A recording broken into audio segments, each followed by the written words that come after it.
So magandang araw po sa inyong lahat mga kabiyahe. So ito yung ating first vlog dito sa JP Meets Japan. So itong JP Meets Japan ay isa sa channel ko. Bukod sa JP Noy Vlogs kung saan meron na nga tayong 271,000 subscribers. Ayan. Ayan, ito yung ating JP Noy Vlogs silver play button. So sana itong JP Meets Japan ay umabot din sa silver play button. Sa ngayon, meron na tayong 11,700 subscribers dito. And matagal kong hindi ginamit itong YouTube channel natin na JP Meets Japan dahil naging busy tayo. So dahil nga maraming nag-request sa JP Noy Vlogs na magkaroon tayo ng motovlog, so naisip ko na simulan natin dito sa JP Meets Japan yung pag-upload ng mga motovlog. So motovlog, ibig sabihin, magmumotor tayo, babiyahe tayo. Ayan, samahan nyo ako dahil dito sa Japan, maraming magagandang lugar dito sa totoo lang. Lalong-lalo na dito sa lugar namin na medyo malapit kami sa bundok. Sobrang payapa ng lugar, sobrang mapapawaw ka talaga. Kaya, so naisip ko, bakit hindi ko ibahagi sa inyo? Total naman nakakapagmotor na tayo. Naisip ko na gumawa ng motovlog simula ngayon. Anyway, syempre dahil nga kailangan natin ng mga gamit sa pagmumotovlog. Ayan, nakita nyo na naman yung ating motor na ginagamit. Ayan, syempre napansin nyo na ang helmet na ginagamit ko sa pag-Uber ay ito. Pero syempre dahil nga magmumotovlog na tayo, meron pa tayong isang helmet na gagamitin na mas okay sa pagbibideo ng motovlog natin. Ayan.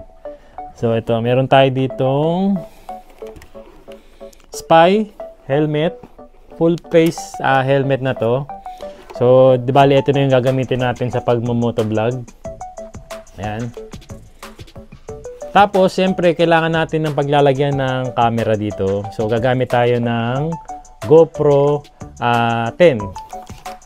Ayan, wait lang, kinuha natin yung ating GoPro para makita nyo rin. Ayan, so di bali ito yung gagamitin nating camera sa ating motovlog. Itong ating GoPro 10. Ayan. So ito rin yung isa sa mga ginagamit ko sa pagbablog natin sa JP Noy Vlogs. Bukod po dun sa DJI camera na ginagamit natin ngayon, and pati na rin po yung ating smartphone. Pag nalobat po kasi ito yung ginagamit ko minsan. Tapos kapag mga medyo bawal ang tubig, ayan, ito ang ginagamit natin. Itong ating GoPro 10. Ayan. So, paano natin to gagamitin sa pagmumotovlog? Ayan, papakita ko sa inyo. So, di bali, ito na nga yung gagamitin natin yung full face natin na helmet. Ayan. So, dito natin nilalagay sa harapan yung ating camera. Para kung sakaling kung saan man tayo tumingin, makikita nyo rin yung mga view na pupuntahan natin. Siyempre, gagala tayo. Makikita nyo yung mga view na madadaanan natin. So, siyempre, wala namang lalagyan talaga ang full face na helmet kung hindi tayo gagamit ng... Kaya naman bumili ako ng paglalagyan natin ng camera. So, ito, nabili lang natin to sa Amazon for 900 yen. Ayan. So, ikakabit lang siya rito sa mismong harapan ng ating full face helmet. Ayan. Subukan natin,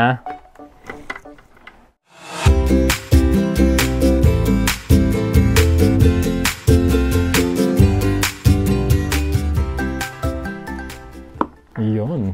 Ayan, matibay siya, Hindi siya basta-basta gagalaw. So, ikakabit lang natin dito yung ating camera. Ayan. Ayun. Nakabit din. Tapos, syempre, kailangan nating ilak yan. Ayan. Pwede mong ibaba ng nakaganon para makita yung baba ng ating dadaanan. Pero syempre maganda yung nakaharap na ganyan para naman kitang-kita nyo lahat ng view na madadaanan natin. Ayan. So yan, ready na siya. Suotin natin Alright. Ayan, ready na yung ating full face helmet for motovlog. Ayan, syempre kailangan nating ilak yan for safety. Ayan. Ako ay excited na ipakita sa inyo yung ibang mga lugar na pupuntahan natin. Papakita ko rin sa inyo yung ilan sa mga rides natin sa Uber. So, mula sa pag-receive ng ating mga orders, pag-pick up ko sa mga order nila, tapos pati na rin yung pag-deliver ko din mismo doon sa umorder ng ating Uber. And i-share ko sa inyo para naman sa paraan na yun, mapapasyal ko rin kayo. Ayan.